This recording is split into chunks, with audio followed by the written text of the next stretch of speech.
Ya. Baik, saudara para terdakwa ya, penasihat hukum, juga JPU ya. Hari ini acaranya adalah putusan. Ya. Putusan sudah siap untuk dibacakan. Namun perlu saya sampaikan bahwasanya dalam pembacaan putusan ini nanti kita sepakati nanti langsung, artinya ada pembacaan pembuka, tetapi untuk keterangan saksi dan sebagainya cukup barang bukti merujuk pada putusan, fakta-fakta, dan langsung nanti ke pertimbangan hukumnya. Oke? Ya, putusan sudah siap sekitar 1000 halaman lebih. Ya, ya. Baik. Untuk para terdakwa juga tolong agar didengarkan.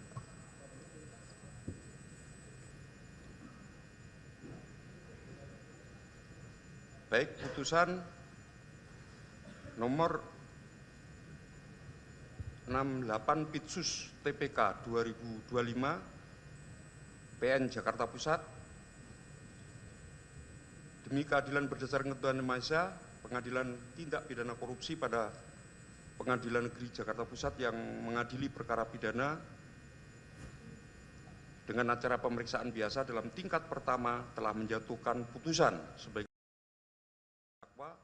terdakwa 1 Ira Puspadewi, lahir di Malang 12 Desember 67, perempuan, warga negara Indonesia, tempat tinggal di Jalan Anggrek Raya nomor 23, Kecamatan Duren Sawit, Jakarta Timur, dan apartemen Mitra OSIS Residen, agama Islam, pekerjaan Direktur Utama PT ASDP Indonesia Ferry 2017 sampai dengan 2024. Terdakwa 2 Muhammad Yusuf Hadi, lahir di Kupang 56 tahun, laki-laki, bangsa Indonesia, tempat tinggal Cempaka Putih, Jakarta Pusat, dan Citra Indah City, Jalan Bukit Egev, Jonggol, Bogor, agama Islam, pekerjaan Direktur Komersial pada PT ASDP Indonesia Ferry. Terdakwa 3 Hari Muhammad Adi Caksono, lahir di Jakarta 18 Juli 79, laki-laki, warga negara Indonesia, tempat tinggal Jalan Malaka nomor 1, Jalan Malaka 1 nomor 147, Duren Sawit, Jakarta Timur, dan Jalan Kelinci nomor 22, Cikarang, Bekasi, agama Islam, pekerjaan Direktur dan Pengembangan PT ASDP Indonesia Ferry 2020 sampai dengan 2024. Para terdakwa ditahan di dalam rumah tahanan negara sejak tanggal 13 Februari 2025 sampai dengan sekarang. Para terdakwa dalam perkara ini didampingi oleh para advokat penasihat hukumnya, yaitu Dr. Susilo Aribowo SH MSI, Dodi Priambodo SH, Nila Prasna Paramita SH, Gunadi Wibakso SH CN, Kabul Pujianto SH, Agus Sujatmoko, Kuncoro Adi Prakoso, Kartika Citranada, Farida Rahmawati, dan seterusnya, dan kawan-kawan yang beralamat di Geraha Deka Jalan TB Simatupang, Kaving 8 Kebagusan, Jakarta Selatan, berdasarkan surat kuasa tanggal 7 Juli 2025 yang telah terdaftar di Kepanitraan Pengadilan Negeri Jakarta Pusat, Pengadilan Tindak Pidana Korupsi pada Pengadilan Negeri Jakarta Pusat setelah membaca surat penetapan Ketua Pengadilan Tindak Pidana Korupsi, penetapan Majelis Hakim, dan berkas-berkas perkara dan surat-surat lain yang bersangkutan, setelah mendengarkan keterangan saksi-saksi, para ahli, keterangan para terdakwa, memperhatikan bukti surat dan barang bukti yang diajukan di persidangan, setelah mendengarkan tuntutan pidana dari penuntut umum yang pada pokoknya agar Majelis Hakim pada Pengadilan Negeri Jakarta Pusat yang memeriksa dan mengadili perkara ini memutuskan menyatakan para terdakwa terbukti secara sah dan meyakinkan melakukan tindak pidana sebagaimana diatur dalam pasal 2 Undang-Undang Tipikor sebagaimana dalam dakwaan pertama, dan agar kepada terdakwa dijatuhkan pidana kepada terdakwa 1 dengan pidana penjara 8 tahun dan 6 bulan dan denda 500 juta subsidi 4 bulan, terdakwa 2 dan 3 dengan pidana penjara selama 8 tahun dan denda masing-masing 500 juta subsidi 4 bulan, dan barang bukti sebagaimana termuat di dalam tuntutan jaksa penuntut umum. Menimbang bahwa setelah mendengar pembelaan pribadi dari terdakwa 1, terdakwa 2, dan terdakwa 3, berikut pembelaannya dari penasihat hukum terdakwa yang dibacakan dan dilampirkan di persidangan tanggal 6 November 2025 yang selengkapnya pembelaan tersebut sebagaimana termuat di dalam putusan ini dan akan dipertimbangkan lebih lanjut di dalam pertimbangan.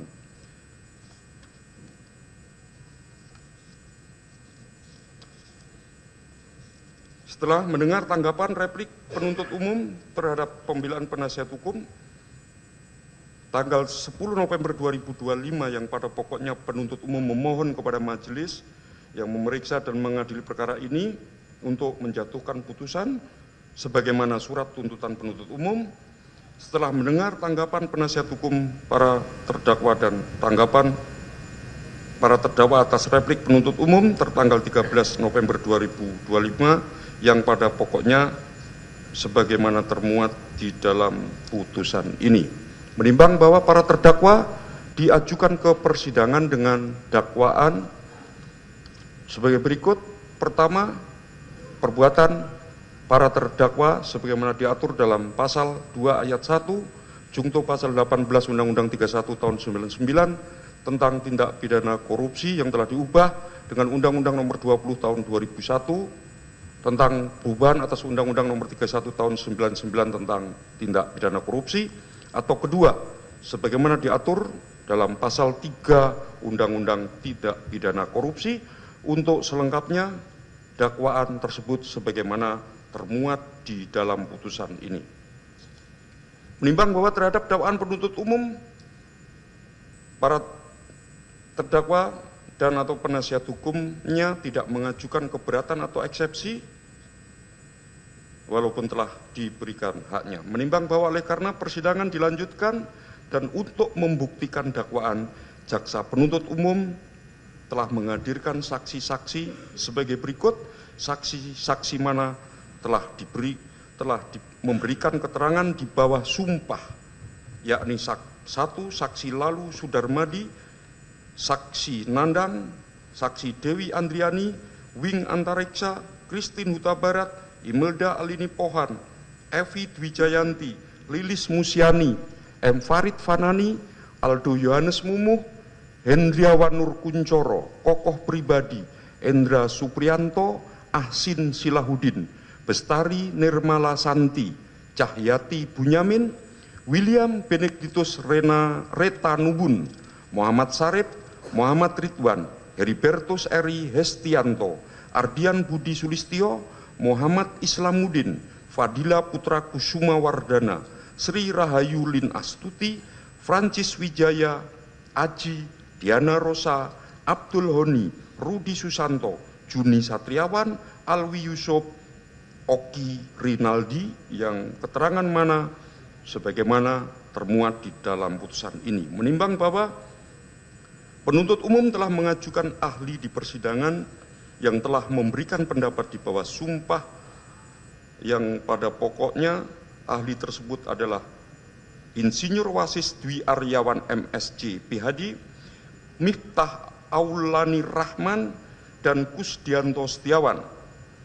Keterangan ahli tersebut sebagaimana termuat di dalam putusan ini. Menimbang bahwa atas penetapan majelis hakim, JPU juga telah menghadirkan saksi ahli dari BPK, yakni Teguh Siswanto, Dian Kartika Sari Widyanirum, yang masing-masing keterangan atau pendapat ahli sebagaimana termuat di dalam putusan ini. Menimbang bahwa para terdakwa mengajukan ahli yang pada pokoknya telah memberikan keterangan di bawah sumpah, ahli tersebut adalah Profesor Renal Kasali, Dr. Eko Sumbodo, A. Hutoyo Hadi, SHMSI, Dr. Dian Puji Nugroho, Profesor Dr. Nindyo Pramono, dan Amin Sunaryadi, yang masing-masing keterangan ahli sebagaimana selengkapnya termuat di dalam putusan ini dan dianggap telah dibacakan. Menimbang bahwa para terdakwa mengajukan saksi adecat yang pada pokoknya telah memberikan keterangan di bawah sumpah. Saksi-saksi tersebut adalah 1. Ilham Fauzi, Hendra Prasetyo, Lutfi Pratama Adi Subarkah, Zulfidon, Teresia Damayanti, dan Selvi Arifin. Menimbang bahwa di persidangan para terdakwa juga telah memberikan keterangan mana selengkapnya sebagaimana termuat di dalam putusan ini dan telah dianggap dibacakan. Menimbang bahwa penuntut umum selain mengajukan saksi ahli juga mengajukan barang bukti mana sebagaimana tersebut. Nomor 1, barang bukti berupa 2 lembar asli invoice Mercedes-Benz sampai dengan bukti 1175, 1 bundel asli sertifikat hak milik atas satuan rumah susun nomor 286 Kelurahan Menteng, Kota Jakarta Pusat. Bukti-bukti mana selengkapnya sebagaimana termuat di dalam putusan ini. Menimbang bahwa penasihat hukum para terdakwa di dalam persidangan dan disampaikan di dalam pledoi atau dupliknya telah menghadirkan barang bukti sebagai berikut. Barang bukti BB1 keputusan Menteri BUMN selaku rapat umum pemegang saham sampai dengan BB nomor 72. Lampiran berikutnya bukti L1 rencana jangka panjang perusahaan RJDP PT ASDP Indonesia Ferry 2014-2018 sampai dengan bukti lampiran L29. Bukti-bukti mana sebagaimana termuat di dalam putusan ini dan termuat seluruhnya di dalam berkas. Menimbang bahwa selanjutnya majelis hakim akan meneliti keterangan saksi, keterangan ahli, surat-surat yang diajukan serta barang bukti dalam persidangan dan keterangan para terdakwa serta petunjuk. Berdasarkan hal-hal tersebut diperoleh fakta-fakta hukum mana sebagaimana termuat di dalam putusan ini.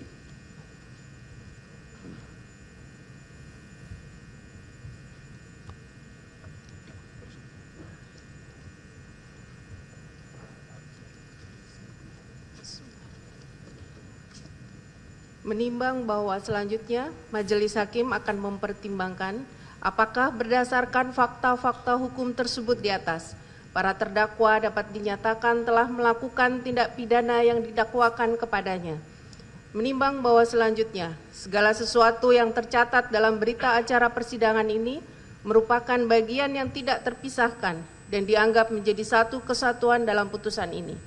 Menimbang bahwa terdakwa 1, Ira Puspadewi, terdakwa 2, Muhammad Yusuf Hadi, dan terdakwa 3, Hari Muhammad Adi Caksono, telah didakwa melakukan tindak pidana korupsi secara bersama-sama dengan surat dakwaan disusun dalam bentuk dakwaan alternatif, yaitu: pertama, bahwa perbuatan para terdakwa sebagaimana diatur dan diancam pidana dalam pasal 2 ayat 1 jungto pasal 18 Undang-Undang Nomor 31 Tahun 1999 tentang pemberantasan tindak pidana korupsi sebagaimana telah diubah dengan Undang-Undang Nomor 20 Tahun 2001 tentang perubahan atas Undang-Undang Nomor 31 Tahun 99 tentang pemberantasan tindak pidana korupsi jungto pasal 55 ayat 1 ke 1 KUH pidana. Atau kedua, bahwa perbuatan para terdakwa sebagaimana diatur dan diancam pidana dalam pasal 3 jungto pasal 18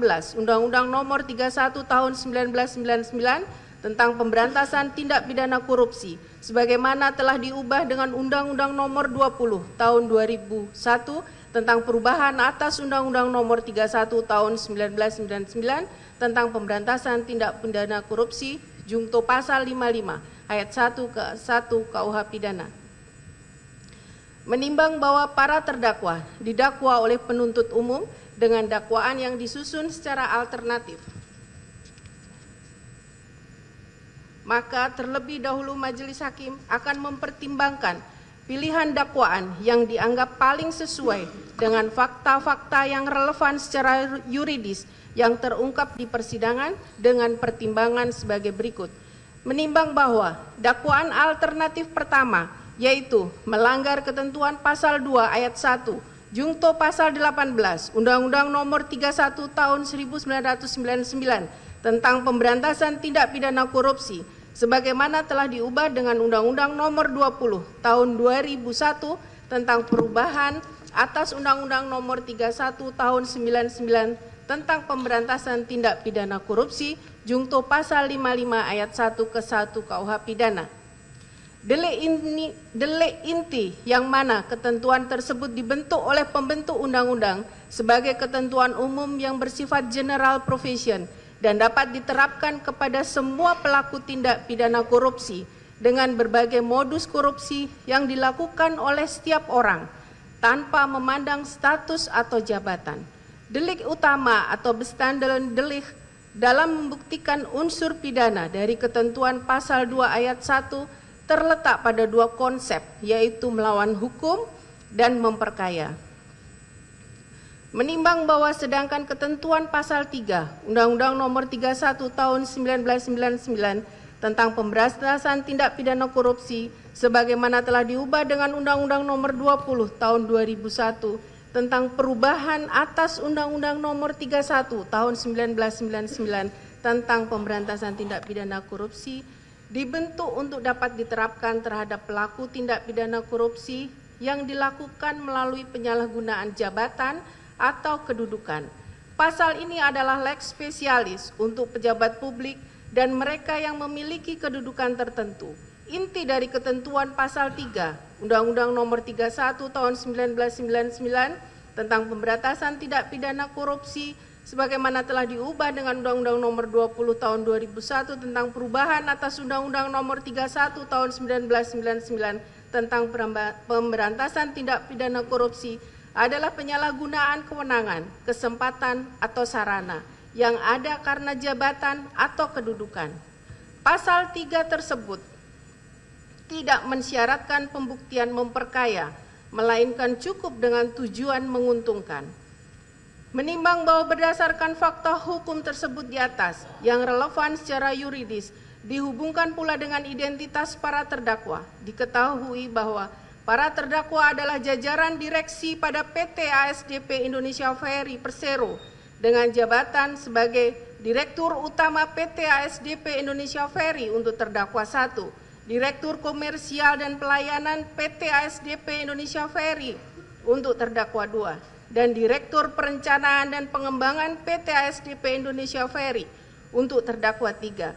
Dan untuk PT ASDP Indonesia Ferry sendiri adalah perseroan yang diklasifikasikan sebagai badan usaha milik negara atau BUMN, sehingga majelis hakim meyakini bahwa para terdakwa memiliki kedudukan yang setara dengan penyelenggara negara atau pejabat publik. Menimbang bahwa berdasarkan hal tersebut di atas adalah tepat bagi majelis hakim untuk terlebih dahulu mempertimbangkan dakwaan alternatif kedua melanggar pasal 3 Undang-Undang Nomor 31 Tahun 1999 tentang pemberantasan tindak pidana korupsi sebagaimana telah diubah dengan Undang-Undang Nomor 20 Tahun 2001 tentang perubahan atas Undang-Undang Nomor 31 Tahun 1999 tentang pemberantasan tindak pidana korupsi terlebih dahulu. Menimbang bahwa pasal 3 Undang-Undang Republik Indonesia Nomor 31 Tahun 1999 tentang pemberantasan tindak pidana korupsi sebagaimana telah diubah dan ditambah dengan Undang-Undang Nomor 20 Tahun 2001 tentang perubahan Undang-Undang Nomor 31 Tahun 1999 tentang pemberantasan tindak pidana korupsi Jungto pasal 55 ayat 1 ke 1 KUHP yang unsurnya sebagai berikut. 1. Unsur setiap orang. 2. Unsur dengan tujuan menguntungkan diri sendiri atau orang lain atau suatu korporasi. 3. Unsur menyalahgunakan kewenangan, kesempatan atau sarana yang ada padanya karena jabatan atau kedudukan. 4. Unsur yang merugikan keuangan negara atau perekonomian negara. 5. Unsur yang melakukan, menyuruh melakukan, dan turut serta melakukan perbuatan. Menimbang bahwa terhadap unsur-unsur tersebut, Majelis Hakim akan mempertimbangkannya sebagai berikut. 1. Unsur setiap orang. Menimbang bahwa unsur setiap orang menunjukkan subjek pelaku atau siapa pelaku yang pada saat ini diajukan sebagai terdakwa dalam persidangan untuk mempertanggungjawabkan perbuatannya karena didakwa melakukan suatu tindak pidana. Bahwa setiap orang dalam suatu rumusan tindak pidana merupakan syarat dari pembentuk undang-undang tentang siapakah yang dituju dari norma subjek dari suatu tindak pidana dalam peraturan perundang-undangan. Mereka yang disebut sebagai subjek norma adalah orang yang menjadi pelaku dari objek norma. Objek norma adalah perbuatan atau perilaku yang diwajibkan, dilarang, diizinkan, atau dikerjakan atau diberikan dispensasi untuk tidak dikerjakan oleh norma. Menimbang bahwa kata setiap orang ini sepadan dengan kata barang siapa yang biasa tercantum dalam perumusan delik, yaitu suatu istilah yang bukan unsur tindak pidana, melainkan merupakan unsur pasal yang menunjuk siapa saja, orang perorangan atau suatu korporasi sebagai pendukung hak dan kewajiban yang melakukan atau telah didakwa melakukan suatu perbuatan yang dilarang oleh peraturan perundang-undangan yang berlaku. Menimbang bahwa dalam pasal 1 angka 3 Undang-Undang Nomor 31 Tahun 1999 junto Undang-Undang Nomor 20 Tahun 2001 disebutkan bahwa yang dimaksud setiap orang adalah orang perorangan atau termasuk korporasi, sehingga menurut Majelis Hakim unsur setiap orang dalam tindak pidana korupsi sebagai subjek hukum penyandang hak dan kewajiban baik perseorangan atau korporasi sebagai norma adresat atau subjek norma yang daripadanya dapat dilekatkan perbuatan-perbuatan sebagaimana rumusan perbuatan korupsinya. Menimbang bahwa apabila pengertian tersebut dihubungkan dengan surat dakwaan yang diajukan oleh penuntut umum dalam perkara ini, di mana berdasarkan surat dakwaannya penuntut umum telah mengajukan terdakwa 1 Ira Puspadewi, terdakwa 2 Muhammad Yusuf Hadi, dan terdakwa 3 Hari Muhammad Adi Caksono sebagai terdakwa di persidangan dengan identitas sebagaimana dalam surat dakwaan, dan mereka para terdakwa membenarkan para terdakwa dalam keadaan sehat jasmani dan rohaninya, maka yang dimaksud setiap orang di sini adalah para terdakwa sebagai orang perseorangan. Menimbang bahwa di persidangan ternyata para terdakwa mampu menjawab pertanyaan yang diajukan kepadanya, sehingga dengan demikian para terdakwa termasuk orang yang mampu mempertanggungjawabkan atas segala perbuatannya. Oleh karena itu menurut Majelis Hakim tidak terdapat error in persona dalam perkara ini, maka cukup pula bagi Majelis Hakim dalam memeriksa dan mengadili perkara ini untuk mempertimbangkan lebih lanjut apakah benar para terdakwa sebagai adresat norm tersebut telah melakukan perbuatan-perbuatan sebagaimana yang didakwakan oleh penuntut umum dalam surat dakwaannya. Menimbang bahwa oleh karenanya berdasarkan pertimbangan tersebut, maka dengan demikian unsur setiap orang telah terpenuhi. Unsur dengan tujuan menguntungkan diri sendiri, orang lain, atau suatu korporasi. Menimbang bahwa unsur dengan tujuan menguntungkan dalam pasal 3 Undang-Undang Nomor 31 1999 junto Undang-Undang Nomor 20 Tahun 2001 merupakan unsur subjektif yang melekat pada sikap batin dari pelaku pada saat melakukan perbuatan. Kata tujuan dalam unsur ini harus ditafsirkan sebagai kesengajaan dengan tujuan yang berarti pelaku secara sadar mengetahui dan menghendaki timbulnya akibat berupa keuntungan bagi subjek hukum tertentu. Kehendak tersebut merupakan motor penggerak utama dari dilakukannya perbuatan penyalahgunaan wewenang. Menimbang bahwa frasa menguntungkan harus diartikan sebagai memperoleh suatu manfaat, faedah atau laba yang tidak sah atau tidak seharusnya diterima oleh subjek hukum tersebut. Keuntungan ini tidak harus bersifat material atau dalam bentuk uang tunai, namun perolehan fasilitas, status, atau manfaat non-material lainnya yang timbul dari perbuatan tersebut sudah dapat dikategorikan sebagai keuntungan. Menimbang bahwa unsur ini bersifat alternatif yang ditandai dengan penggunaan kata atau, maknanya adalah pembuktian unsur tersebut bersifat alternatif sehingga tidak diwajibkan untuk membuktikan bahwa keuntungan tersebut dinikmati sekaligus oleh diri sendiri, orang lain, dan suatu korporasi. Selain itu, perbuatan menguntungkan tersebut dilakukan dengan menyalahgunakan kewenangan dan keuntungan yang diperoleh itu bisa berupa uang, pemberian hadiah, fasilitas, dan kenikmatan lainnya. Berdasarkan jurisprudensi Mahkamah Agung Republik Indonesia tanggal 29 Juni 1989 nomor 813 Kapit 87, yang dimaksud menguntungkan diri sendiri atau orang lain atau suatu badan cukup dinilai dari kenyataan yang terjadi atau dihubungkan dengan perilaku para terdakwa sesuai dengan kewenangan yang dimilikinya karena jabatan atau kedudukan.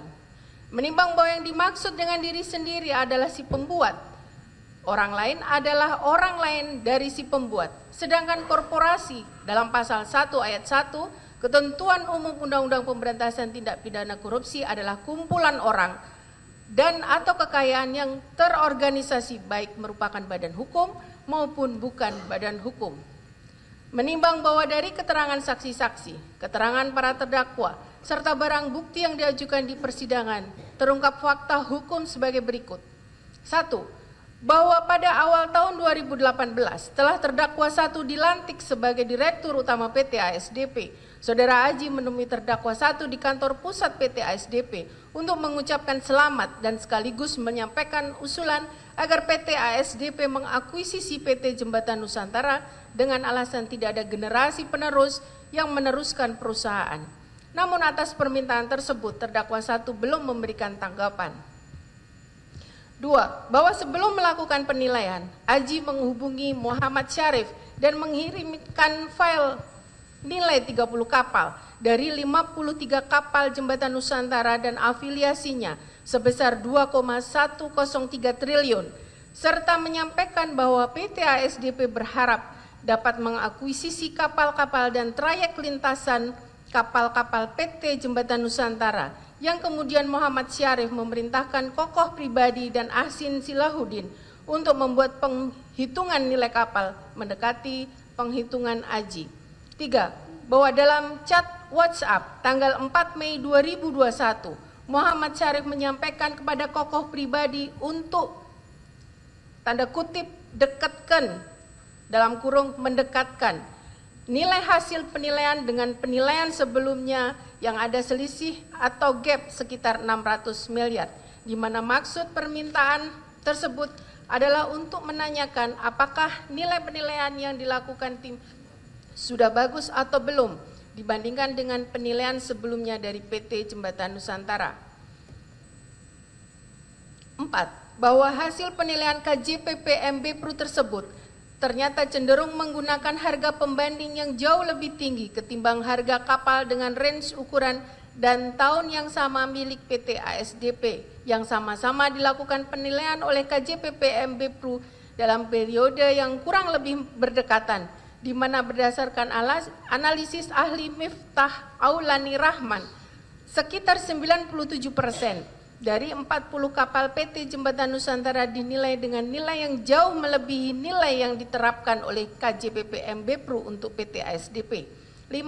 Bahwa berdasarkan hasil tax due diligence yang dilakukan oleh PricewaterhouseCoopers pada bulan April atau Mei 2021, ditemukan adanya potensi kurang bayar pajak PT Jembatan Nusantara dari tahun 2018 sampai 2020 dengan total sebesar 71 miliar rupiah yang mencakup berbagai jenis pajak seperti potensi sanksi administrasi, potensi PPh badan terutang atas pelaporan pengampunan pajak, potensi PPh badan atas pendapatan non-operasional, ketiadaan laporan penentuan harga transfer, potensi PPh badan atas klaim asuransi kapal yang terbakar, potensi PPh badan atas penghapusan utang pihak yang mempunyai hubungan istimewa, potensi pajak penghasilan final atas penjualan tanah dan bangunan kepada pihak lain yang mempunyai hubungan istimewa, dan lain-lain.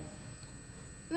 Bahwa PT Biro Klasifikasi Indonesia dalam kurung BKI yang ditunjuk untuk melakukan due diligence teknis dan operasional kapal menemukan bahwa terdapat 2 unit kapal yang belum siap operasi, yaitu KMP Marisa Nusantara karena status kelas dan sertifikat perhubungan lainnya sudah tidak berlaku, dan KMP Jembatan Musi II karena kapal dalam kondisi karam pada saat inspeksi tanggal 5 Juni 2021.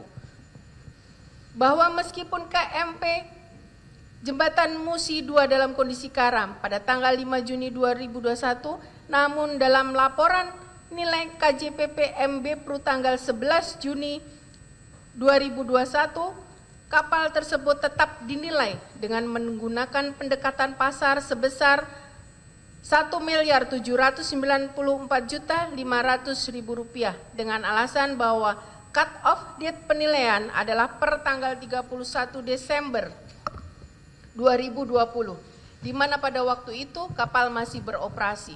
Meskipun faktanya pada saat penilaian dilakukan kapal sudah karam. 8. Bahwa terdapat 4 kapal yang tidak beroperasi, yaitu kapal Panorama Nusantara, Persada Nusantara, Mahkota Nusantara, dan Santika Nusantara, serta potensi tidak diterimanya 100% klaim asuransi atas KMP Santika Nusantara yang terbakar. 9. Bahwa untuk menggeser beban pemeliharaan rutin terjadwal tahun 2021, Aji bersama dengan Prancis Wijaya selaku Direktur PT Jembatan Nusantara mengajukan penundaan docking kapal tahun 2021, sehingga beban biaya docking akan dibiayai oleh PT ASDP sebagai pemilik baru PT Jembatan Nusantara, di mana PT BKI menemukan 12 kapal yang dilakukan penundaan docking dengan realisasi docking untuk 12 kapal tersebut pada tahun 2022 sebesar Rp21.097.921, bahwa dalam rapat tersebut terdakwa 1 Ira Puspadewi meminta agar SMI dan SRR mencari data pembanding perusahaan ferry sejenis, diantaranya Stena dan Turkish Ferry Company, dan terdakwa 1 dan terdakwa 2 mengabaikan usulan Heribertus Eri Hestianto terkait besaran diskon on lack of marketability atau DELOM sebesar 30% yang merupakan usulan awal dari penilai, dan memilih DELOM yang lebih rendah yaitu 20%, sehingga berdampak pada nilai indikasi transaksi lebih tinggi. Bahwa nilai DELOM sebesar 20% yang dipilih tersebut sebenarnya tidak tepat, karena untuk kondisi perusahaan seperti PT Jembatan Nusantara yang cenderung tidak tradable atau cenderung tidak gampang untuk diperdagangkan karena bukan emiten dari bursa, range yang lebih mencerminkan adalah 20-40%. Namun terdakwa 1, terdakwa 2, terdakwa 3 sengaja memilih diskon DELOM di angka 20% atau yang paling rendah, meskipun telah disadari konsekuensinya bahwa akan berdampak pada harga transaksi menjadi lebih mahal. 12. Bahwa KJPP SRR menggunakan asumsi pertumbuhan pendapatan atau growth sebesar 6% yang bertolak belakang dengan data historis pendapatan tahun 2016-2019 yang menunjukkan tren pertumbuhan yang cenderung stagnan dan turun, di mana tahun 2017 tidak ada persentase pertumbuhan karena merupakan data terakhir audit report. Tahun 2018 tumbuh 5,94%, tahun 2019 tumbuh 3,24%, dan tahun 2020 tumbuh minus 4,64% akibat dampak KSU dengan PT ASDP dan pandemi COVID. 13. Bahwa dalam percakapan WhatsApp tanggal 11 Oktober 2021 dan 12 Oktober 2021 antara Aldo Yohanes Mumuh, anggota tim akuisisi ASDP, dengan Heribertus Eri Hestianto, KJPP SRR, terungkap bahwa ada permintaan skenario, tanda kutip, tolong mungkin ada skenario kalau value akuisisi di skema 1,8 triliun dan 2 triliun, kira-kira beban bunganya berapa? Tanda tanya dalam tanda petik. Yang diminta sebelum adanya meeting antara SRR dan ASDP, di mana Heribertus Eri menyampaikan simulasi yang saya di mana Heribertus Eri menyampaikan, tanda petik, simulasi yang saya bikin sesuai permintaan Pak Mek semalam Mas, tanda petik. Dan tanda petik, Pak Mek meminta seperti apa? Tanda tanya. Jadi sensitivitas berdasar investasinya berdasarkan penilaian dengan range di 0 sampai 25%, kelipatan 5%. Yang menunjuk percakapan tersebut menunjukkan bahwa terdakwa 3 meminta dibuatkan 6 skenario dengan delom antara 0 sampai 25% supaya bisa dijadikan ancer-ancer negosiasi harga. 14. Bahwa tanggal 22 Maret 2019, terdakwa 1 dan terdakwa 2 bersama dengan Aji melakukan rapat pembahasan akuisisi PT Jembatan Nusantara di kantor PT ASDP yang dihadiri beberapa direktur PT ASDP, dan atas penawaran tersebut, terdakwa 1 menyarankan untuk dilakukan kerjasama usaha atau KSU terlebih dahulu dengan maksud meningkatkan performa operasional dan keuangan PT Jembatan Nusantara, sehingga pada saat akan dilakukan akuisisi, performa PT Jembatan Nusantara terlihat baik. 15. Bahwa dalam pelaksanaan KSU periode 1 November 2019 sampai Januari 2021, PT ASDP memberikan prioritas untuk penempatan kapal-kapal milik PT JN pada waktu yang strategis dan mengatur muatan kapal yang menguntungkan PT JN, sehingga dengan adanya pengaturan muatan tersebut akan meningkatkan pendapatan kapal PT JN serta meningkatkan revenue sharing delta kepada PT ASDP. Padahal sebelum KSU, PT ASDP selalu memprioritaskan kapal-kapal miliknya sendiri pada jam-jam strategis. Menimbang bahwa berdasarkan fakta-fakta hukum yang relevan secara yuridis tersebut di atas, Majelis Hakim berpendapat bahwa unsur dengan tujuan menguntungkan diri sendiri atau orang lain atau suatu korporasi dalam pasal 3 Undang-Undang Nomor 31 Tahun 1999 Jungto 20 2001 harus dibuktikan melalui kausalitas antara penyalahgunaan kewenangan para terdakwa dengan timbulnya keuntungan bagi pihak lain yang pada saat bersamaan menimbulkan kerugian negara. Menimbang bahwa berdasarkan fakta-fakta hukum yang telah tersebut di atas, selanjutnya Majelis Hakim akan mengkaji dan mempertimbangkan mengenai 2 hal yang menjadi isu utama perkara akuo, yaitu aksi korporasi berupa kerjasama usaha dan akuisisi antara PT ASDP Indonesia Ferry Persero dengan PT Jembatan Nusantara.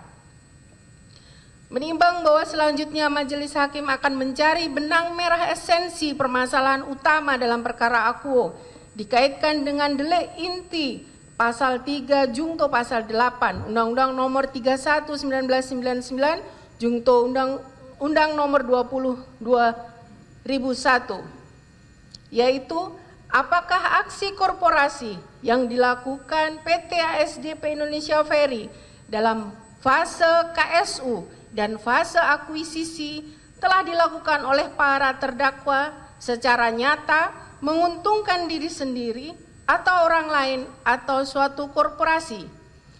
Menimbang bahwa dalam membuktikan unsur menguntungkan diri sendiri atau orang lain atau suatu korporasi dengan dihubungkan dengan fakta hukum akan dipertimbangkan sebagai berikut.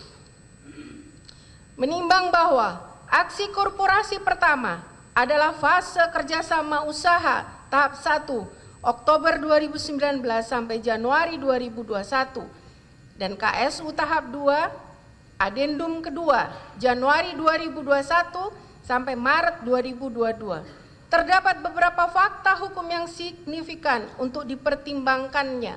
Di antaranya adalah 1. Berdasarkan keterangan saksi Lalu Sudarmadi selaku Komisaris Utama PT ASDP di persidangan pada pokoknya menerangkan bahwa sejak tahun 2016 Saksi Lalu Sudarmadi telah mendapatkan informasi dari Komisaris PT ASDP Indonesia Ferry terkait adanya pertimbangan akuisisi PT Jembatan Nusantara, di mana kondisi kapal PT Jembatan Nusantara sudah berumur tua, bahkan ada kapal PT JN yang lebih tua dibanding kapal PT ASDP.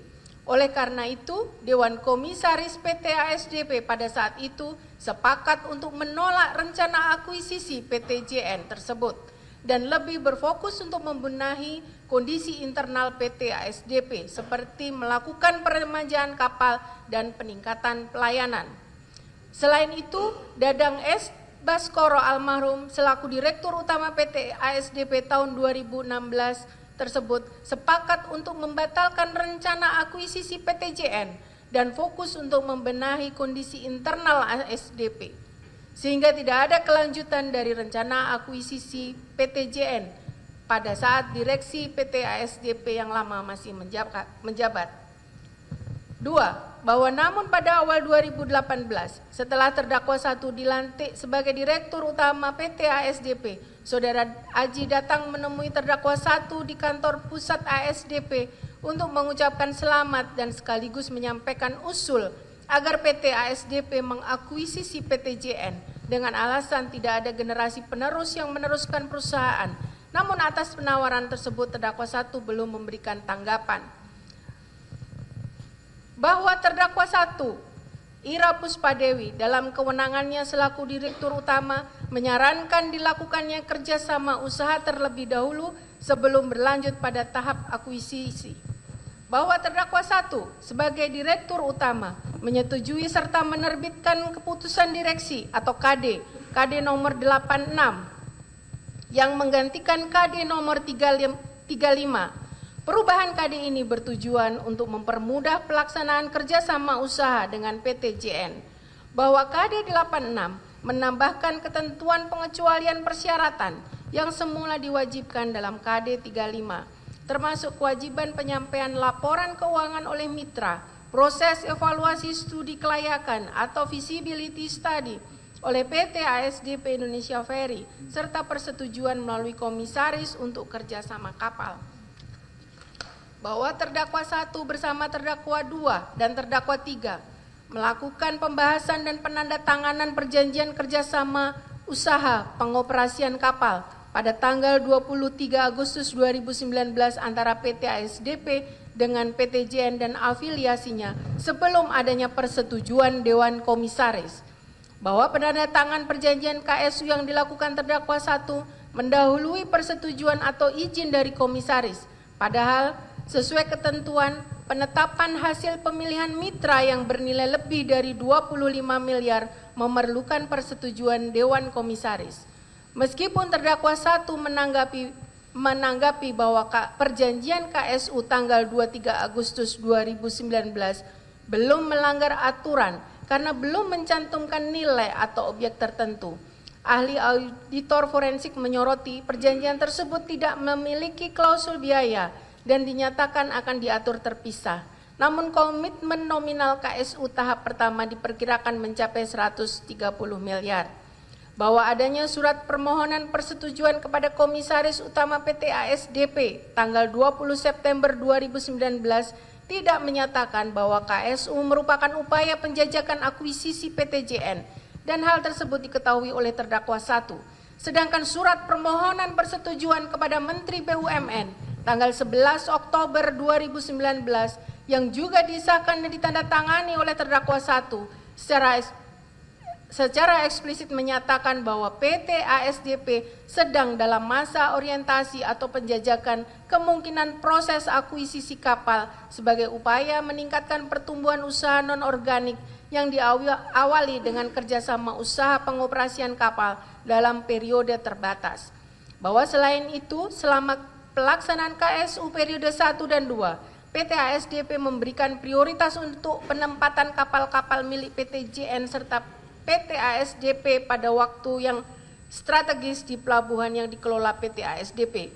Kebijakan tersebut menguntungkan performa PT JN dalam peningkatan pendapatan kapal PT JN dan afiliasinya sehingga memudahkan akuisisi sebagaimana keterangan saksi Francis Wijaya. Bahwa meskipun kondisi keuangan PT JN dan afiliasinya dinilai tidak sehat secara keseluruhan dan kemungkinan besar PT JN menggunakan perusahaan afiliasi untuk meminjam uang karena kesulitan meminjam ke bank, Karena perusahaan dalam kondisi rugi, PT ASDP tetap melanjutkan KSU sebagaimana keterangan Saudara Wing Antariksa.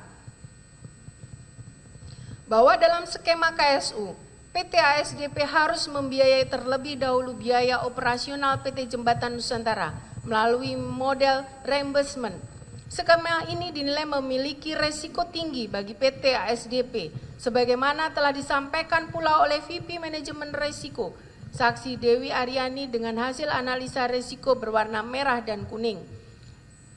Bahwa resiko yang diidentifikasi meliputi resiko tidak tertagihnya kewajiban mitra KSU belum didukung kajian yang valid dan andal, serta sumber dana KSU tidak tercantum dalam RKAP. Hal tersebut bersesuaian pula dengan keterangan saksi Wing Antariksa.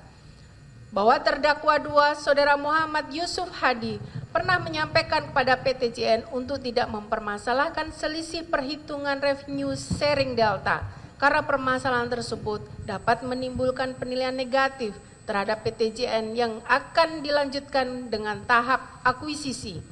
Bahwa sedari awal terdakwa 1 lebih menyarankan KSU dengan pertimbangan mempersiapkan PTJN agar baik secara performa operasional dan keuangan, sehingga pada saat akuisisi dilaksanakan, performa PTJN sudah terlihat baik karena proses akuisisi langsung dinilai rumit. Menimbang bahwa fase KSU tahap 1 dan fase KSU tahap 2 memang terbukti mampu memberikan keuntungan sebesar kurang lebih 11 miliar rupiah bagi ASDP, sehingga para terdakwa semakin yakin dan percaya diri untuk melanjutkan proses akuisisi PTJN. Menimbang bahwa namun demikian, walaupun rencana akuisisi tengah dipersiapkan oleh para terdakwa, terdapat penolakan dari saksi nandang atau komisaris yang di persidangan menerangkan bahwa pada pertemuan BOD disampaikan kepada Dewan Direksi, dalam tanda kutip, belum pernah ada pengusaha di Republik ini yang mau berbagi hasil dengan pemerintah. Jika pengusaha tersebut mau berbagi, maka pengusaha tersebut sedang dalam kesulitan. Tanda kutip. Namun pernyataan tersebut tidak diindahkan. Selain itu, Komisaris Utama Saksi Lalu Sudarmadi juga dengan tegas menolak rencana akuisisi dan pernah melaporkan risiko KSU maupun akuisisi kepada Menteri BUMN.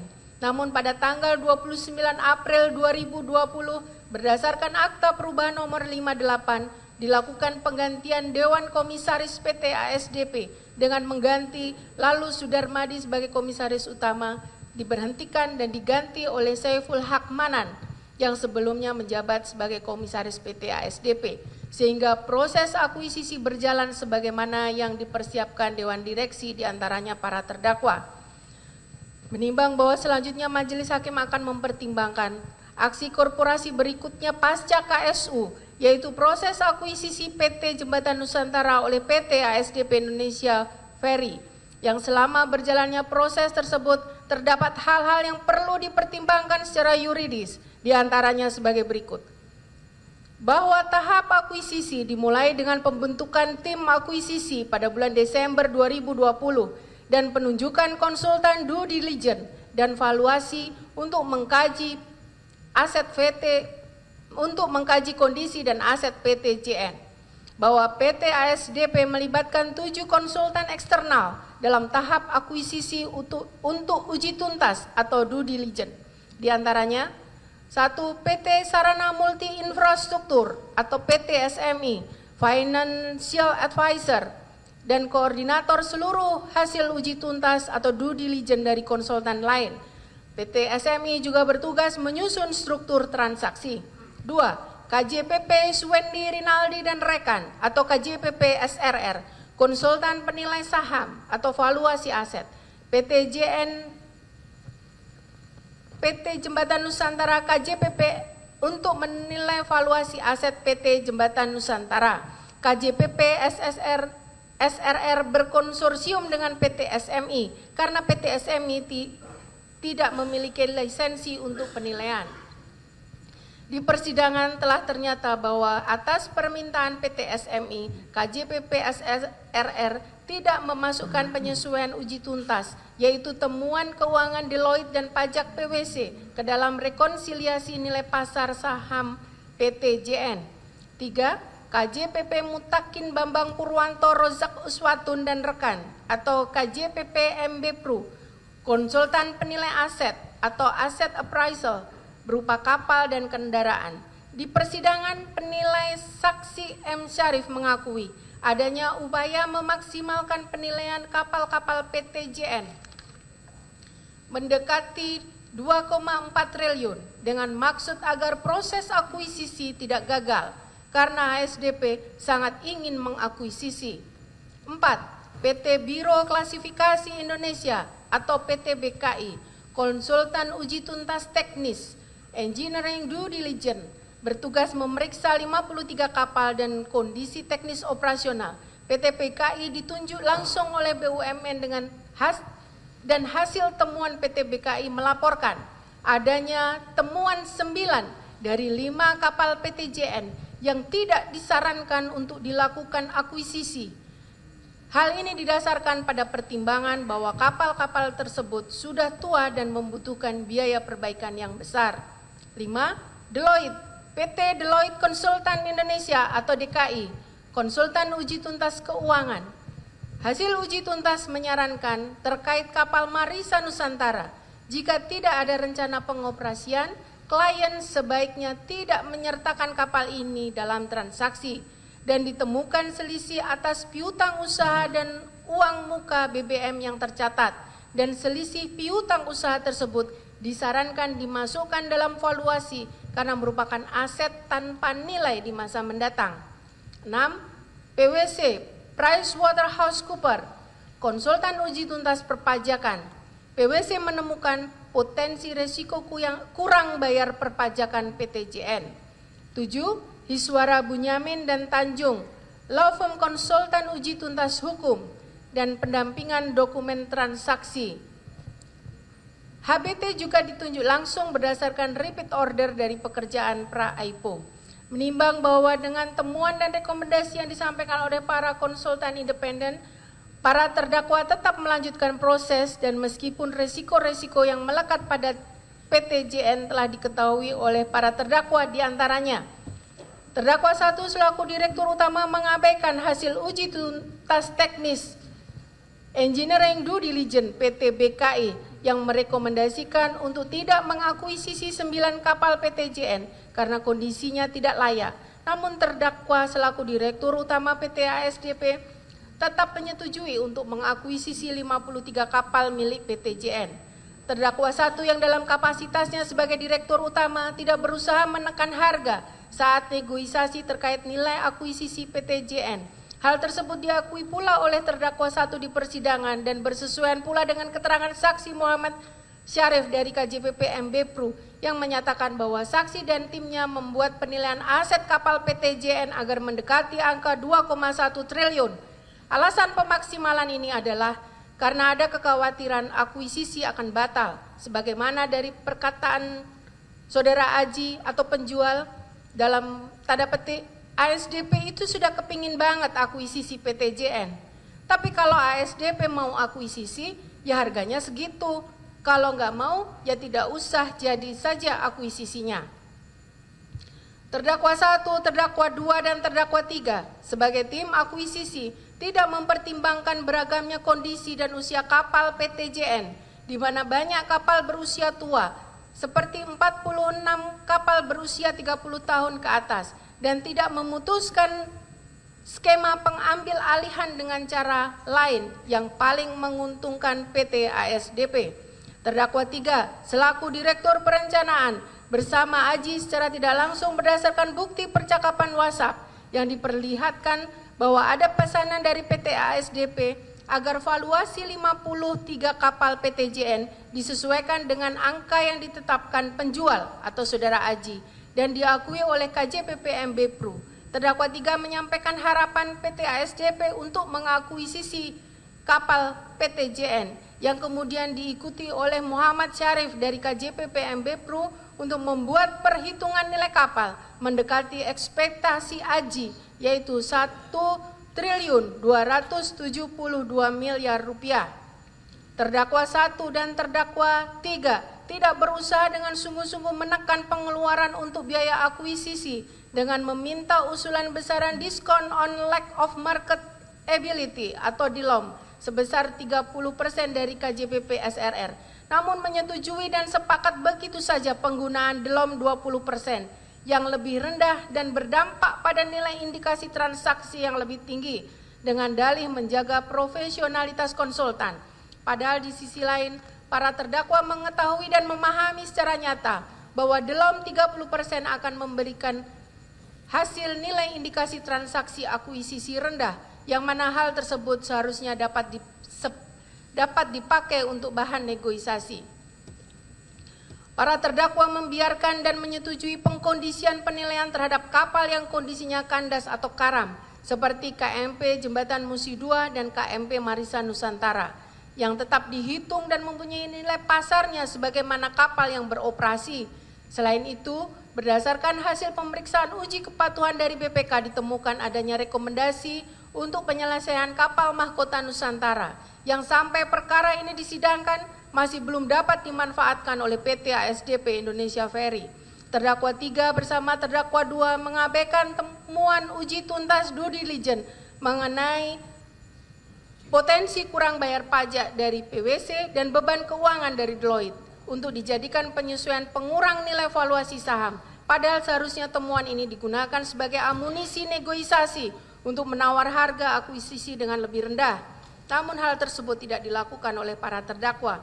Menimbang bahwa berdasarkan pertimbangan tersebut di atas, seluruh rangkaian tindakan dan kebijakan yang diambil para terdakwa selama fase KSU tahap 1 dan tahap 2 serta proses akuisisi telah menunjukkan bahwa para terdakwa mendudukkan dan memposisikan PT Jembatan Nusantara sebagai satu-satunya target akuisisi yang mutlak harus tercapai dan tidak mencari target pembanding lainnya.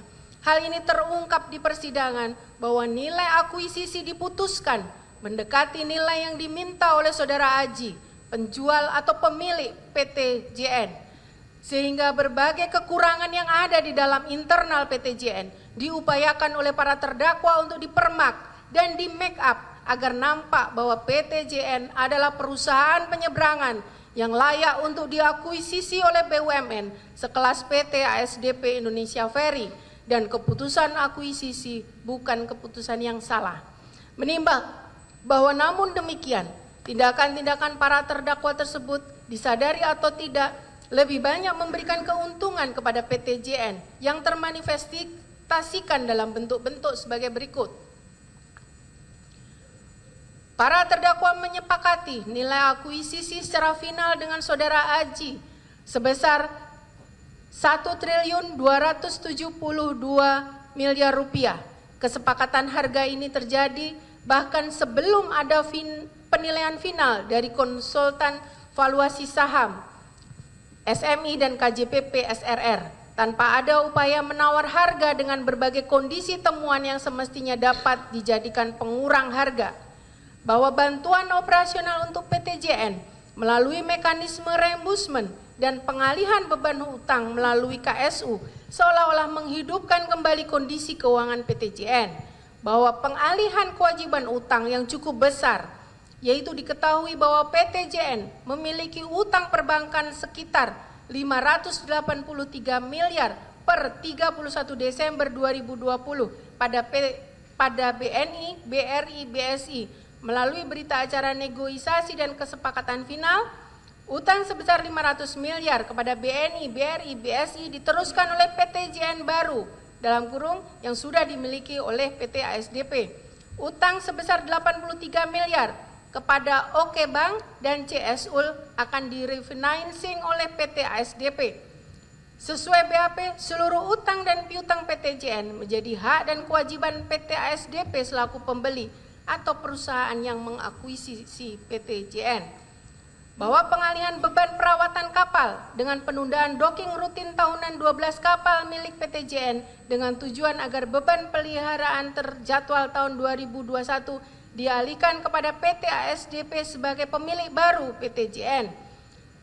Bahwa penanggungan biaya perbaikan oleh ASDP atas kapal-kapal yang diakuisisi ternyata memiliki riwayat perawatan yang buruk dan banyak kerusakan tersembunyi, termasuk kapal yang kondisinya kandas atau karam seperti KMP Jembatan Musi II dan KMP Marisa Nusantara.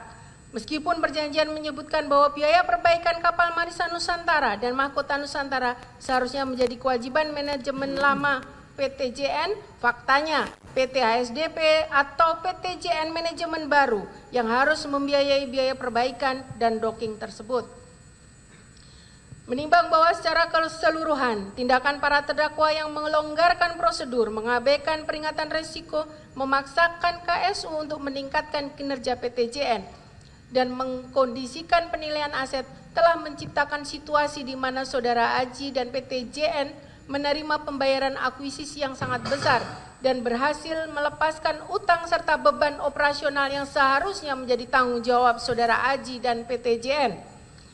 Menimbang bahwa selain sebagaimana laporan hasil pemeriksaan atas kepatuhan pengelolaan kegiatan investasi tahun buku 2022 pada angkutan sungai, danau, dan penyeberangan ASDP Indonesia Ferry dan instansi terkait nomor 49 tanggal 14 Maret 2023 mengungkap hasil temuan pemeriksaan salah satunya adalah terdapat 2 kapal belum dapat dioperasikan melebihi batas waktu yang diatur PPJB dan sampai dengan perkara aku disidangkan masih terdapat 1 kapal yang belum dapat beroperasi yaitu kapal Mahkota Nusantara. Menimbang bahwa dari uraian pertimbangan tersebut di atas telah ternyata bahwa Saudara Aji dan PT JN mendapat keuntungan dari tindakan dan kebijakan para terdakwa. Menimbang bahwa namun demikian, demi sempurnanya pembuktian unsur menguntungkan, perlu pula dipertimbangkan apakah ada keuntungan yang diterima para terdakwa pada aksi korporasi KSU maupun akuisisi PT JN oleh PT ASDP. Menimbang bahwa berdasarkan keterangan saksi-saksi, keterangan para terdakwa, tidak ada fakta hukum yang menunjukkan dan membuktikan para terdakwa memperoleh keuntungan pribadi selama KSU dan akuisisi. Hal tersebut relevan dengan fakta yang terungkap di persidangan bahwa Saudara Aji selaku pemilik PT JN bersaksi bahwa ia tidak pernah memberikan sejumlah uang atau barang atau fasilitas baik secara langsung maupun tidak langsung kepada para terdakwa terkait KSU maupun akuisisi. Saudara Aji bahkan menyebutkan bahwa tawarannya untuk memberikan handphone dan batik Madura kepada terdakwa 3 ditolak oleh terdakwa 3. Begitu pula terdakwa 1 juga menolak pemberian fasilitas penjemputan dan kamar hotel. Menimbang bahwa namun demikian, sebagaimana telah dipertimbangkan tersebut di atas, keputusan dan kebijakan yang diambil oleh para terdakwa terbukti secara nyata dan pasti telah memberikan keuntungan luar biasa bagi Saudara Aji dan PT JN, terutama terkait pengalihan kewajiban PT JN kepada BUMN PT ASDP Indonesia Ferry dan harga transaksi akuisisi PT JN yang maksimal sebagaimana yang diharapkan Saudara Aji. Menimbang bahwa dengan demikian berdasarkan pertimbangan tersebut di atas, perbuatan para terdakwa 1, terdakwa 2, terdakwa 3 secara kolektif kolegial telah menguntungkan orang lain atau suatu korporasi yaitu Saudara Aji dan PT Jembatan Nusantara. Dengan demikian unsur ini telah terpenuhi. Unsur menyalahgunakan kewenangan, kesempatan atau sarana yang ada padanya karena jabatan atau kedudukan. Menimbang bahwa dalam unsur ini terdapat adanya 3 elemen yang bersifat alternatif, yaitu menyalahgunakan kewenangan, menyalahgunakan kesempatan, atau menyalahgunakan sarana yang ada padanya karena jabatan atau kedudukan. Maka dengan terbuktinya salah satu elemen tersebut, maka unsur ini telah terbukti. Menimbang bahwa yang dimaksud dengan menyalahgunakan kewenangan, kesempatan, atau sarana yang ada padanya karena jabatan atau kedudukan tersebut adalah menggunakan kewenangan, kesempatan, atau sarana yang melekat pada jabatan atau kedudukan yang dijabat atau diduduki oleh pelaku tindak pidana korupsi untuk tujuan lain dari maksud diberikannya kewenangan, kesempatan, atau sarana tersebut untuk mencapai tujuan menguntungkan diri sendiri atau orang lain atau suatu korporasi tersebut. Dalam pasal 3 ini telah ditentukan cara yang harus ditempuh oleh pelaku tindak pidana korupsi, yaitu dengan menyalahgunakan kewenangan, dengan menyalahgunakan kesempatan, atau dengan menyalahgunakan sarana yang ada pada jabatan atau kedudukan dari pelaku tindak pidana korupsi. Menimbang bahwa yang dimaksud dengan kewenangan adalah serangkaian hal yang melekat pada jabatan atau kedudukan dari pelaku untuk mengambil tindakan yang diperlukan agar tugas pekerjaannya dapat dilaksanakan dengan baik. Sedangkan yang dimaksud dengan kesempatan adalah peluang yang dapat dimanfaatkan oleh pelaku. Peluang mana tercantum dalam ketentuan-ketentuan tentang tata kerja yang berkaitan dengan jabatan atau kedudukan yang dijabat atau diduduki oleh pelaku. Dan yang dimaksud dengan sarana adalah syarat, cara, atau media, yaitu cara kerja atau metode kerja yang berkaitan dengan jabatan atau kedudukan dari pelaku. Menimbang bahwa kewenangan hanyalah dimiliki oleh subjek hukum orang pribadi dan kewenangan berkaitan dengan jabatan atau kedudukan yang dimiliki oleh seseorang, yang berarti subjek hukum dengan kategori khusus secara personal ini tidak berlaku untuk semua orang, tetapi hanya bagi orang yang memiliki jabatan atau kedudukan tertentu atau orang yang memiliki kualitas pribadi tertentu, yakni hanya ditujukan terhadap seseorang yang memiliki suatu jabatan atau kedudukan karena jabatan atau kedudukan itu dia memiliki kewenangan atau hak untuk melaksanakan perbuatan-perbuatan tertentu dalam hal dan untuk melaksanakan tugas-tugasnya. Menimbang bahwa yang dimaksud dengan kesempatan adalah peluang atau tersedianya waktu yang cukup dan sebaik-baiknya untuk melakukan perbuatan tertentu. Orang yang karena memiliki jabatan atau kedudukan, yang karena jabatan atau kedudukannya itu mempunyai peluang atau waktu yang sebaik-baiknya untuk melakukan perbuatan-perbuatan tertentu berdasarkan jabatan atau kedudukannya itu. Apabila peluang yang ada ia gunakan untuk melakukan perbuatan lain yang tidak seharusnya dia lakukan dan justru bertentangan dengan tugas pekerjaannya dalam jabatan atau kedudukan yang dimilikinya, maka di sini telah terdapat menyalahgunakan kesempatan atau telah menyalahgunakan kesempatan karena jabatan atau kedudukan. Begitu pula orang yang memiliki jabatan atau kedudukan juga memiliki sarana atau alat yang digunakan untuk melaksanakan tugas dengan sebaik-baiknya. Perbuatan menyalahgunakan sarana karena jabatan atau kedudukan terjadi apabila seseorang menggunakan sarana yang ada pada dirinya karena jabatan atau kedudukan untuk tujuan-tujuan lain di luar tujuan yang berhubungan dengan pekerjaannya.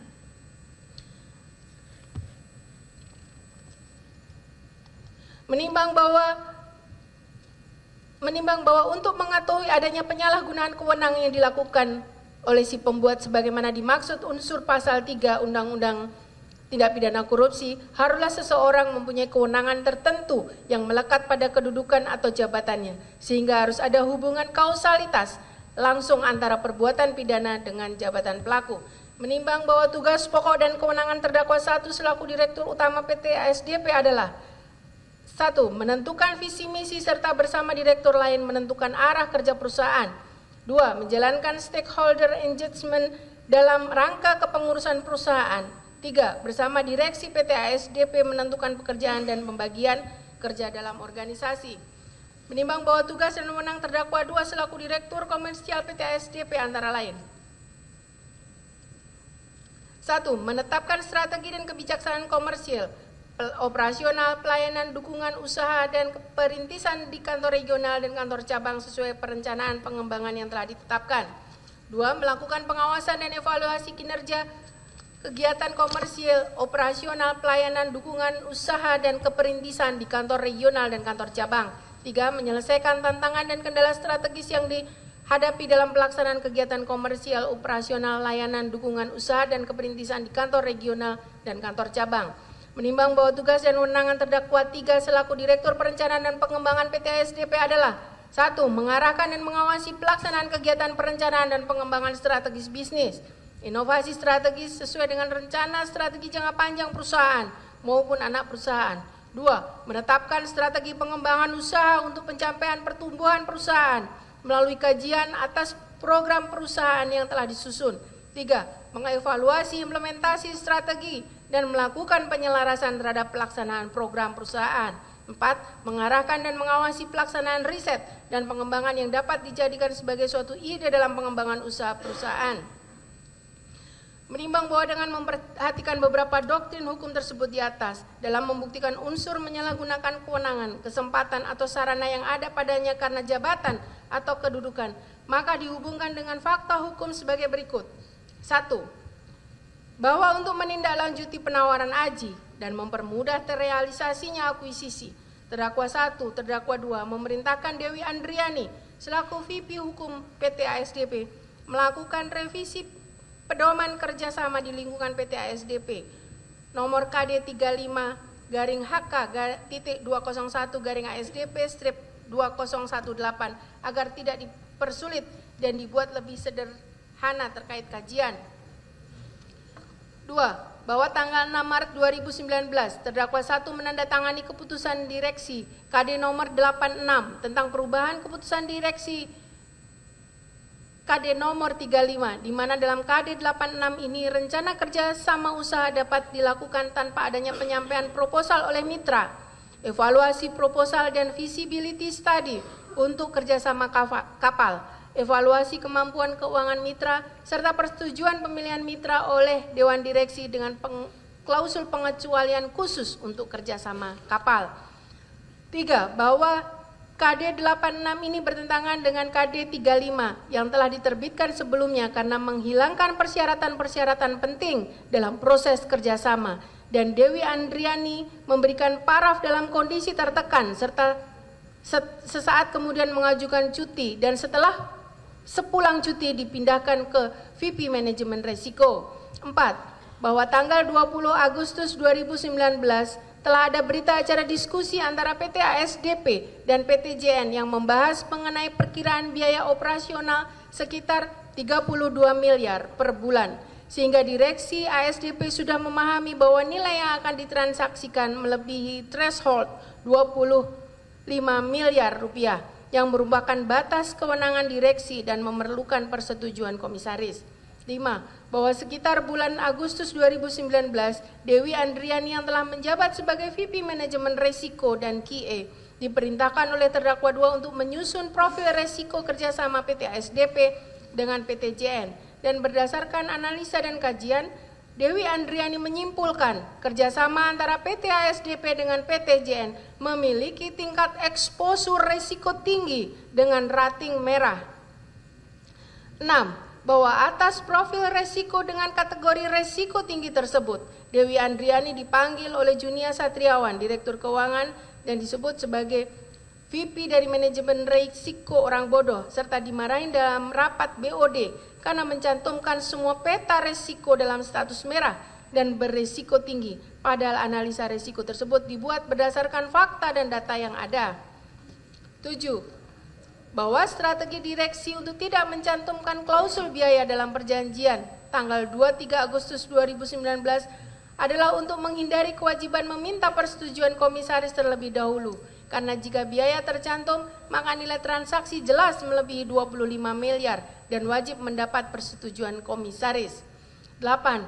Bahwa laporan konsultan yang mengevaluasi rencana kerjasama usaha antara PT JN dan ASDP juga belum selesai pada saat perjanjian ditandatangani, karena laporan kelayakan bisnis dari konsultan Nusa Niaga Pratama baru terbit pada tanggal 7 Oktober 2019, dan laporan Lembaga Manajemen Fakultas Ekonomi Bisnis UI baru selesai pada tanggal 10 Oktober 2019, sehingga perjanjian KSU pada tanggal 23 Agustus 2019 ditandatangani tanpa kajian kelayakan yang memadai.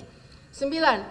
Bahwa tanggal 11 Oktober 2019, terdakwa 1 mengirimkan surat permohonan persetujuan KSU kepada Menteri BUMN melalui surat nomor PR 101-2148-X-ASDP-2019. Namun terdapat perbedaan isi substansial dengan surat yang ditujukan kepada komisaris pada tanggal 20 September 2019, di mana surat kepada Menteri BUMN menyebutkan bahwa PT ASDP sedang dalam masa orientasi atau penjajakan kemungkinan proses akuisisi kapal sebagai upaya meningkatkan pertumbuhan usaha organik yang diawali dengan kerjasama usaha pengoperasian kapal dalam periode terbatas. Padahal penjajakan akuisisi ini sama sekali tidak dinyatakan dalam surat permohonan kepada komisaris. 10. bahwa dalam surat direksi PT ASDP kepada Menteri BUMN 11 Oktober 2019 disampaikan bahwa surat permohonan juga didasarkan pada surat Komisaris Utama PT ASDP ke Kementerian BUMN tanggal 8 Oktober 2019 perihal rekomendasi atas KSU dengan JN. Padahal faktanya Komisaris tidak pernah mengirimkan surat rekomendasi kepada Kementerian BUMN, melainkan hanya mengirimkan surat rekomendasi kepada Direksi PT ASDP, sehingga informasi yang disampaikan kepada Menteri BUMN berbeda. 11. Bahwa tanggal 18 Oktober 2019 Kementerian BUMN melalui surat nomor S-813 MBU-10-2019 memberikan persetujuan kerjasama usaha PT ASDP dengan PT JN dan afiliasinya berdasarkan informasi yang berbeda dan tidak lengkap, karena Menteri BUMN diberitahu bahwa KSU adalah untuk penjajakan akuisisi, sedang Komisaris tidak diberitahu hal tersebut, sehingga terjadi perbedaan informasi yang disampaikan kepada Komisaris dan kepada Menteri BUMN. 12. Bahwa pada tanggal 6 Januari 2021 BOD PT ASDP dalam rapat BOD menyetujui akuisisi PT JN dalam bentuk pengambil alihan saham perusahaan dan hanya berdasarkan pada hasil kajian prastudi kelayakan yang disusun secara internal oleh tim yang dipimpin oleh Alwi Yusuf tanggal 26 Oktober 2020 tanpa mempertimbangkan secara mendalam beragamnya kondisi dan usia kapal PT JN serta tanpa mempertimbangkan skema pengambil alihan yang lebih menguntungkan seperti opsi pembelian aset saja atau pembelian sebagian kapal yang layak. 13. Bahwa baru tanggal 5 Februari 2021 pengadaan konsultan untuk due diligence dimulai dengan diawali penyusunan dokumen pengadaan studi kelayakan dan due diligence akuisisi melalui metode pemilihan langsung, sehingga keputusan untuk melakukan akuisisi sudah diambil pada 6 Januari 2021 sebelum dilakukan due diligence yang komprehensif.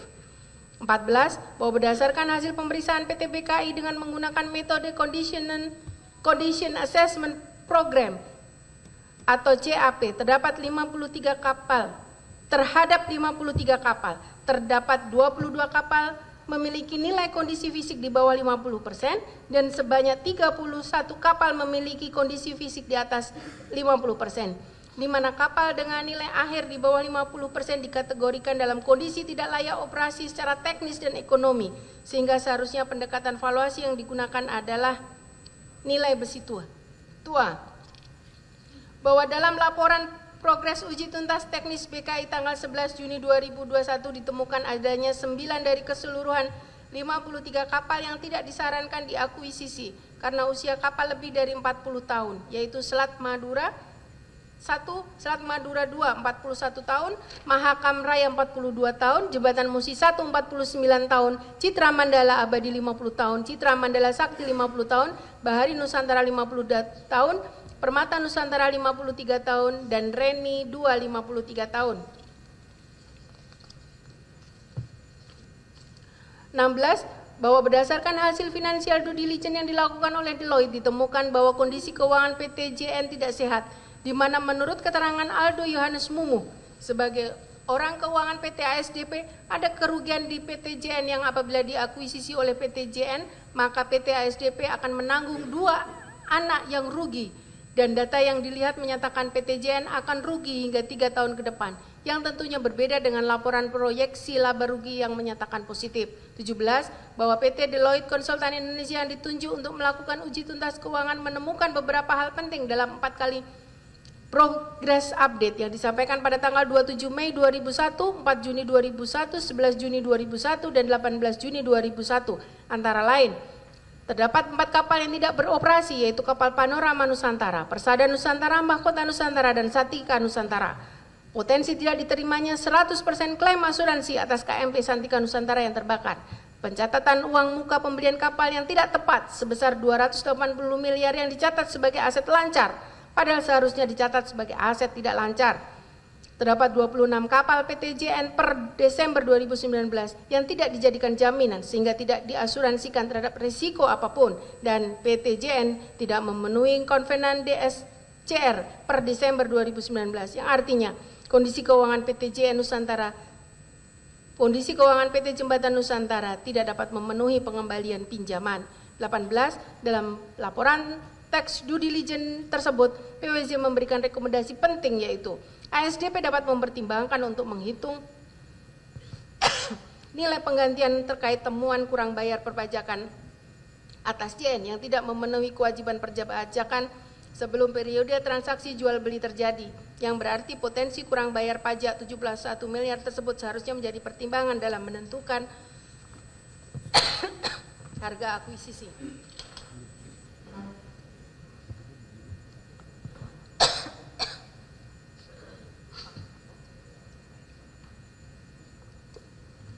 Bahwa dari 41 isu hukum yang diidentifikasi, beberapa isu dengan risiko tinggi antara lain terdapat 18 kapal dari 35 kapal yang sedang dibebankan hak hipotek ke kreditur-kreditur PT JN yaitu BNI, BRI, dan BSI.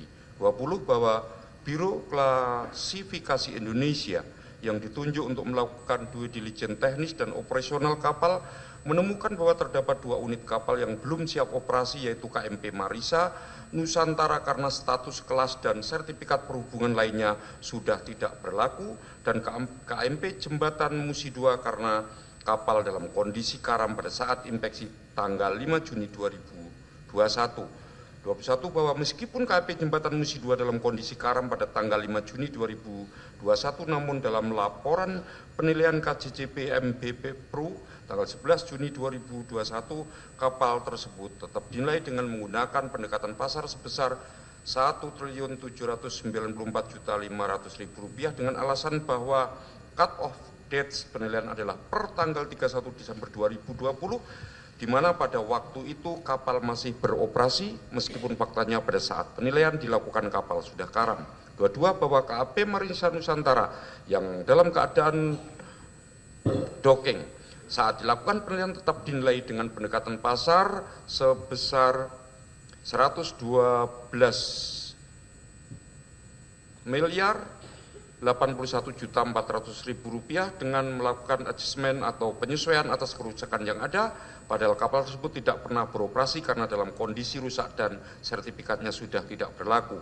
Ketiga bahwa saat presentasi KJPP Mpru kepada pihak PT ASDP dalam rangka penyampaian draft awal hasil penilaian tersebut tidak ada seling atau keberatan terhadap hasil penilaian dari pihak PT ASDP dan tidak ada juga permintaan untuk menurunkan angka dari penilaian tersebut. Bahkan Alwi Yusuf sempat menyampaikan bahwa pendekatan pendapatan yang dihitung KJPP Mpru masih terlalu pesimistis. 24 bahwa kondisi saat presentasi dan penyampaian draft awal penilaian aset PT JN sangat kontras dengan kondisi saat presentasi dan penyampaian draft awal penilaian aset PT ASDP dalam rangka IPO, di mana dalam presentasi penilaian aset PT ASDP Muhammad Syarif menerima banyak challenge dan keberatan dari pihak PT ASDP atas draft awal penilaian yang dibuat KJPP Mpru. Sementara dalam presentasi penilaian aset PT JN tidak ada keberatan yang diberikan oleh pihak PT ASPDP.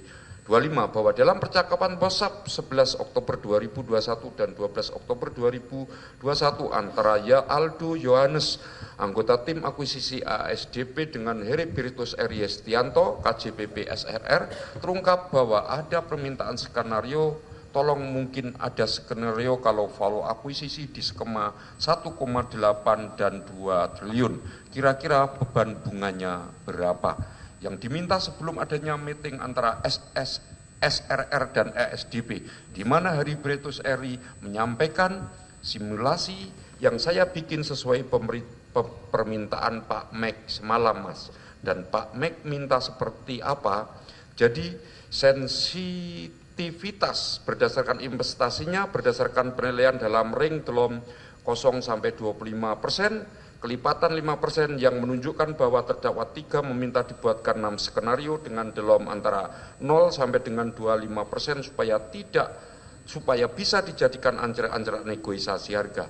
26 bahwa tanggal 20 Oktober 2021 bertempat di rumah Aji yang terletak di Kebayoran Lama, Jakarta Selatan dalam acara ulang tahun Aji yang dihadiri terdakwa 1, terdakwa 2, 3, Junia Satriawan, dan Saipul Haq Manan, Komisaris Utama yang hadir sebentar lalu pulang.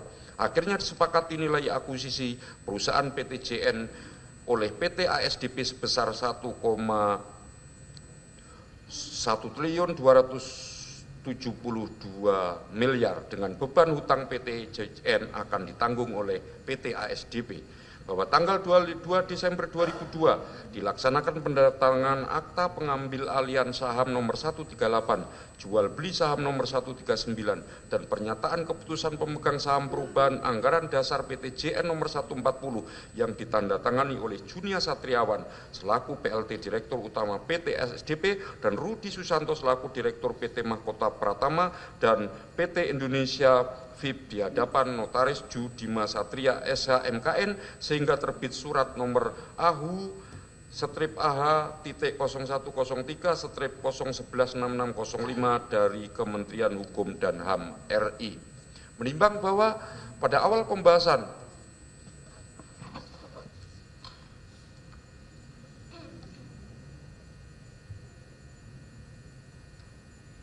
dilanjutkan. Menimbang bahwa pada awal pembahasan untuk pelaksanaan kerjasama usaha, terdakwa 1 dan terdakwa 2 memerintahkan revisi pedoman kerjasama KD 35 menjadi KD 86, yang mana perubahan tersebut meniadakan syarat-syarat seperti evaluasi kemampuan keuangan mitra, visibility study, dan persetujuan Dewan Komisaris. Perubahan KD dimaksud agar memudahkan proses kerjasama usaha dengan PT JN, padahal terungkap di persidangan VP Hukum Saudari Dewi Andriani sempat memberikan pertimbangan bahwa KSU dengan PT JN dirasa belum perlu karena kondisi keuangan PT JN yang tidak sehat atau rating merah. Namun perubahan KD tetap dibuat karena berada di bawah tekanan sehingga berakibat VP Hukum tersebut mengajukan cuti dan dipindahkan. Menimbang bahwa berdasarkan fakta di persidangan,